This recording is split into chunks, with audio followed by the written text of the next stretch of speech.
संसद के मानसून सत्र के चौथे दिन यानी 23 जुलाई को नीट पेपर लीक विरोध प्रदर्शन और विपक्षी दलों के हंगामे के कारण दोनों सदनों में भारी गतिरोध देखने को मिला। सदन की कार्यवाही शुरू होने से पहले मल्लिकार्जुन खड़गे के कमरे में इंडिया गठबंधन के नेताओं ने सरकार को घेरने के लिए आगे की रणनीति पर चर्चा की। विपक्षी सांसदों ने उसके बाद काले कपड़े पहनकर संसद परिसर में गांधी प्रतिमा और मकर द्वार के बाहर जमकर नारेबाजी की और प्रदर्शन किया। विपक्ष नीट पेपर लीक मामले में केंद्र शिक्षा मंत्री धर्मेंद्र प्रधान के इस्तीफे की मांग पर अड़ा रहा, जिसके चलते पिछले दिनों की तरह सदन की कार्यवाही बाधित हुई। सरकार ने कहा कि वो नियमों के तहत नीट और अन्य मुद्दों पर चर्चा के लिए तैयार है, लेकिन विपक्ष इस पर केवल राजनीति कर रहा है। हंगामे के बीच लोकसभा में सुप्रीम कोर्ट संशोधन विधेयक 2026 पर बहस और विचार किए जाने की सूची थी, जो टल गई और 12 बजे तक सदन में गतिरोध के बाद 12 बजे तक के लिए सदन को स्थगित कर दिया गया था। अभी भी संसद में हंगामे की स्थिति दिखाई दे रही है।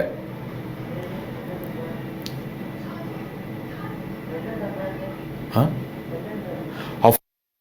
ज्यादा जानकारी के लिए हमारे साथ हमारे वरिष्ठ सहयोगी राकेश रंजन जी हैं। राकेश जी, देखिए, मानसून सत्र के चौथे दिन भी गतिरोध दिखाई दे रहा है और विपक्ष के सांसदों ने प्रदर्शन किया, उसके बाद भी दोनों सदनों में कार्यवाही चल नहीं पा रही।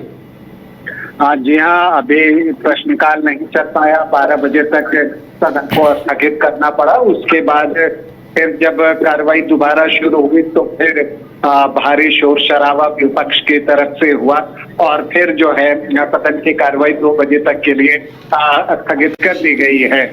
देखिए, जो विपक्ष है पहले वो चाहता था कि नीट पेपर लीक वाले मुद्दे पर जो है वो चर्चा हो, लेकिन अब उन्होंने अपना स्टांस चेंज कर दिया है और उनकी स्पष्ट मांग है कि जब तक धर्मेंद्र प्रधान का इस्तीफा नहीं हो जाता वो चर्चा में हिस्सा नहीं लेंगे। सबके बीच जो सत्ता पक्ष है उन्होंने कहा है कि आप चर्चा करें, सरकार जो है चर्चा के लिए पूरी तरह से तैयार है, लेकिन विपक्ष की डिमांड जो है वो ये भी है कि लाठीचार्ज में जो शामिल पुलिसकर्मी हैं उन पर कार्रवाई हो और संसद में छात्रों के मुद्दे पर डिबेट हो। तो डिबेट के लिए तो सरकार जो है वो पूरी तरह से तैयार है और प्रियंका गांधी ने कहा है कि स्टूडेंट की बात सरकार सुने और छात्रों को पीटने वाले पुलिस वालों पर कार्रवाई हो।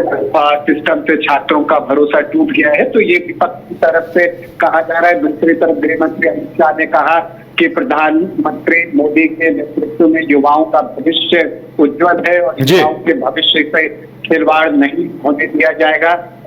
उन्होंने जो है कहा कि ये सरकार युवाओं के लिए कि बेहतर भविष्य के लिए जो है वो कृत संकल्पित है।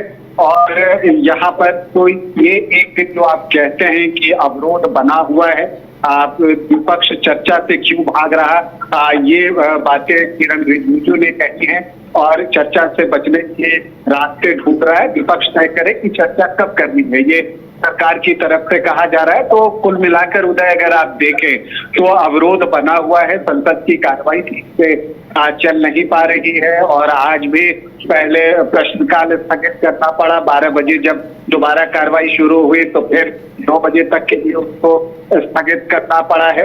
तो दोनों तरफ के अपने अपने तर्क हैं, लेकिन महत्वपूर्ण जो बात है कि संसद नहीं चल पा रहा है और अगर संसद चलता तो फिर कुछ बातें निकल कर सामने आती, संवाद का रास्ता जो है वो संसद के रास्ते खुल सकता था। लेकिन अब देखना है कि ये विपक्ष और सत्ता पक्ष के बीच कब बात बनती है कि चर्चा के लिए माहौल तैयार होता है और सदन में इस पर चर्चा होती है। फिलहाल अवरोध बना हुआ है उधर। बिल्कुल, और ऐसा लग रहा है कि कई महत्वपूर्ण विधेयक लटके हुए हैं और जिन पर चर्चा होनी थी, सदन की कार्यवाही ही आगे नहीं बढ़ पा रही है। लगता है ये गतिरोध अभी आगे भी बना रहेगा।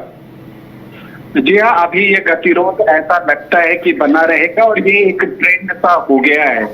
पिछले कुछ सत्रों में आप देखें तो संसद में इस तरह के दृश्य जो हैं वो बहुत फेमिलियर हो गए कि अक्सर जो है कुछ एक दिन जो है वो सदन ठीक से नहीं चलता और फिर जब आखिरी वक्त आता है तब फिर जो है वो जल्दी जल्दी सारे विधायी कार्य निपटाए जाते हैं। तो इससे एक चीज जो हो रही है, तो अगर इस तरह से समझे कि जिन महत्वपूर्ण बिलों पर और विषयों पर चर्चा खुलकर होनी चाहिए और जनता के सामने दोनों पक्षों की बात आनी चाहिए, ताकि उन्हें भी सही और गलत का अनुमान लगाने का अवसर मिले, वो नहीं मिल पा रहा है। और अभी भी आप देखिए कि सदन की कार्यवाही आज चौथा दिन है और इसी तरह का अवरोध जो है वो बना हुआ है। तो अब इसको अगर ये खत्म नहीं होगा तो फिर ये अभी सिलसिला कुछ दिन और अगर चलता है तो फिर सदन के इस सत्र के कुछ आखिरी दिनों में अगर वो सदन चला तो फिर जल्दी जल्दी वो बिल वगैरह पास कर दिए जाएंगे और उसमें फिर आपको जो संवाद एक सदन के अंदर होता है उसके लिए प्रॉपर टाइम नहीं मिल पाएगा। तो अब ये सत्ता पक्ष और विपक्ष को तय करना है कि कब वो संसद को सही ढंग से चलाने का सोचते हैं, क्योंकि सब कुछ जो है ये इन्हीं दो पक्षों के ऊपर टिका हुआ है। फिलहाल जो स्टैंड है वो ये है कि विपक्ष चाहता है कि मंत्री धर्मेंद्र प्रधान का पहले इस्तीफा हो और फिर चर्चा हो। दूसरी तरफ सरकार चाहती है कि पहले चर्चा हो और इसके लिए विपक्ष जो है वो बताए कि वो कब चर्चा करना चाहता है। सरकार चर्चा के लिए तैयार है। तो दोनों के अपने अपने स्टैंड हैं। देखते हैं कि आगे क्या कुछ होता है। चलिए, हमारे साथ जुड़ने के लिए और तमाम जानकारी देने के लिए आपका बहुत बहुत धन्यवाद। तो मानसून सत्र के दरमियान लगातार गतिरोध की स्थिति दिखाई दे रही है और पेपर लीक और मंत्री के इस्तीफे पर विपक्ष चढ़ा हुआ है। देखने वाली बात यह होगी कि आगे क्या होता है। घर रहने का मकान भर नहीं, ये खुशियों की तिजोरी है। दरवाजे पर दस्तक देता पड़ोस, खिड़कियों से उमड़ आता आसमां, तारों में उलझी ऐसी ना जाने कितनी दास्तां। कहती हैं चले डायमंड सिटी, एक सफर हम सफर के साथ अपने घर तक। Diamond city life long bonding, 500 से ज्यादा खुशहाल डायमंड परिवार। जल्दी करें, सिर्फ 200 फ्लैट बाकी। आज ही बुक करें अपना आशियाना।